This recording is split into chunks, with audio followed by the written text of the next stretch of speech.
بسم الله الرحمن الرحیم. باز هم سلام تقدیم میکنم به شما خوبان. امید دوستا که خوش و آرام باشین. دوستا عزیز، در این ویدیو ما میخوایم در مورد یکی از میتود های جدید که عبارت از بایند است در مورد از این صحبت کنم. سایز خب ما دوستا سعی کنین، ما میایم یک کلاس جدید میگیرم. ما در ویدیو قبلی در مورد چیز صحبت کرده بودیم، در مورد ساختن یک سرکل صحبت کرده بودیم که چگونه ساختش میتونیم. این ویدیو هم در رابطه اونمون چیز است، اما در داخل از اون من چی کار میکنم؟ میتود بایندینگ کار میکنم. خب چگونه کار میکنم؟ سعی کن دوستا اول در اینجا چیزهایی که نیاز است اول رو کار میکنم. مثلا اکستنس میکنم کلاس اپلیکیشن است سایز. خب این میتود داره و همچنان پکیجش ایمپورت میشم به این شکل.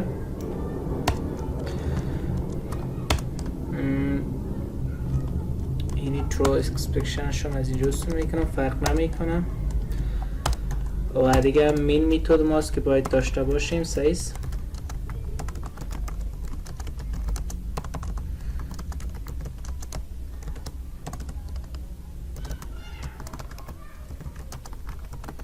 به این شکل.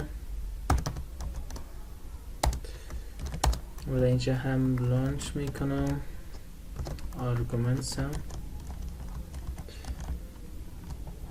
خلاص سعی کنید دوستا، من میایم دوباره اونمون کلاس سرکل در یک جور میکنم به چه شکل؟ به این شکل. مثلا به نیو میم سرکل میم سی. خب از ما ایمپورت میخواه پکیج از ایرم. میم set center x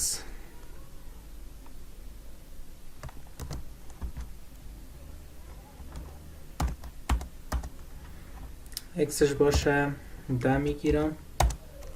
c را set center yش میگیرم، ایرم 10 میگیرم سایز به این شکل. میم c dot set radius از این میگیرم 50. c dot set فلش هم میگیرم، رنگ کالر برش میتونم dot yellow. میایم c dot set stroke اطرافش یک رنگ میتونم چی؟ red به این شکل. یه چیزی که نیاز است، من مثلا بر از یک کانتینر پنم میگیرم که در داخل از او چی شود؟ هندلینگ شود یا تنظیم شود. پیوش میتونم اساس و نیو میم پن.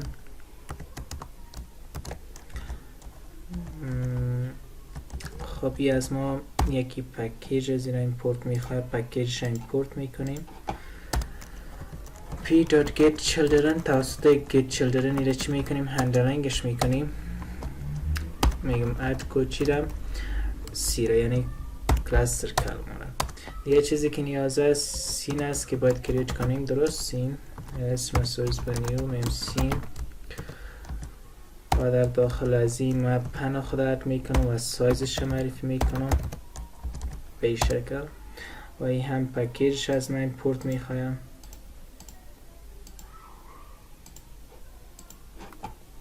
دیگه پرایمری استیج ماسته که باید چی کنم؟ در اینجا معرفی کنم، یعنی در داخل پرایمری استیج را معرفی کنم. این set سین از ذخیرش میسازم. دیگه پرایمری استیج خودم یک n1 هم میتیم، یک تایتل سایز باش میدیم first stage و پرایمری استیج خودم شو میکنیم، یعنی وزیبل شما. خلاص حالا سعی کن دوستان، ما فعلا کدام کار نکردیم، اونم کلاس قبلی را چی کردم براتون در اینجا کار کردم. حالا سعی کن دوستان میری یک دفعه رن میکنم که شما ببینین به چی شکل است. سعی کن دوستان به این شکل آمد، چون پن که است لیاوتی است که در داخل در این قسمت قرار میده یا کانتینر است که در اینجا قرارش میده، یعنی در این کنج میاریش سایز. باز ما زمانی که پراپرتی بایندینگ کار میکنیم یا میتود بایندینگ کار میکنیم، باز او چگونه کار میشه؟ این x و y قسم محاسبه میکنه به اساس لی‌اوت یا به اساس کانتینر. ما هر چقدر این اندازش با اینو کوچک شوه ایره چی میکنم؟ منظم میسازم. سعی کن دوستان من اینی یادورم در حالت کامنت میگیرم، میایم به یک شکل دیگه یا معرفی میکنم. چگونه؟ میایم نوشته میکنم C، میگم سنتر X پراپرتی برش میگم property y dot چی میگم؟ بایندینگ یا بایند برش میگم سایز. و در داخل از چی میگم؟ میگم weight از این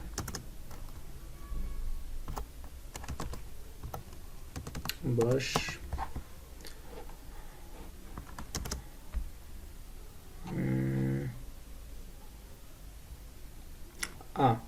در داخل از این دوستا باید اینی پن خودم معرفی کنیم. من اینیدم از اینجا کاتش میکنم، در این قسمت معرفیش میکنم، چون در اینجا باید پن ما معرفی شوم، یعنی به اساس پن چی شد سایز اندازه از این تغییر کنه. سایز خیمه در اینجا پیره میگیرم، میگم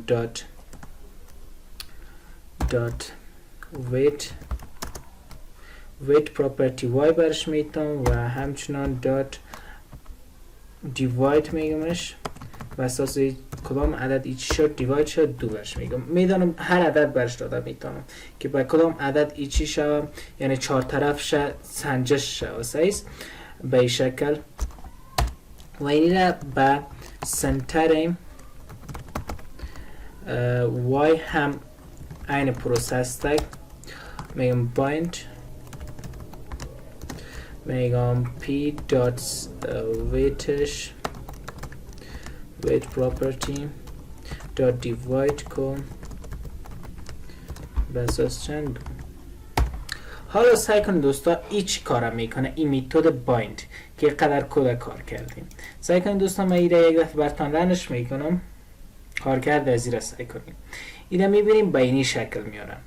هر ما بخوایم سایز از ایره تغییر ایجاد کنیم، او به اساس اینی پروسه یا اینی لوجیکی که ما برش داده ایم سایز، یعنی تقسیم 2 میکنه هرگاه ویت پراپرتی وای از ای چی شد تغییر بخوره. هرگاه ویت از ای تغییر بخوره او رو تقسیم 2 میکنه، اینی سایزش نظر بین این کانتینر چی میکنه؟ تنظیماتش میکنه. میبینی به این شکل نظر به وای چی میکنه؟ ای تغییر میکنه. میبینی به این شکل.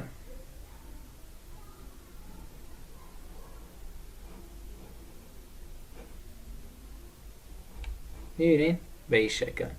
اینی وظیفه چی از بایند است که بخوایم نظر یعنی محورهای یعنی مرکز دایره ما که x و y هستک ایرا نظر به کانتینر چی کنیم؟ ریسایزیبل کنیم. باز ما از پراپرتی چی استفاده میکنیم؟ بایند استفاده میکنیم. و ایرا میتونم در بسیاری از آبجکت ها یا در بسیاری از کامپوننت های خود استفاده کنیم که ما ایرا در اینمیز چی کار کردیم؟ سرکل کار کردیم. امید دوستا که ویدیو براتون موثر و مفید تمام شده. هر موثر و مفید تمام شده حتما پیش را لایک کنید، همراه دوستایتان شیرش بسازید. به امید دیدار.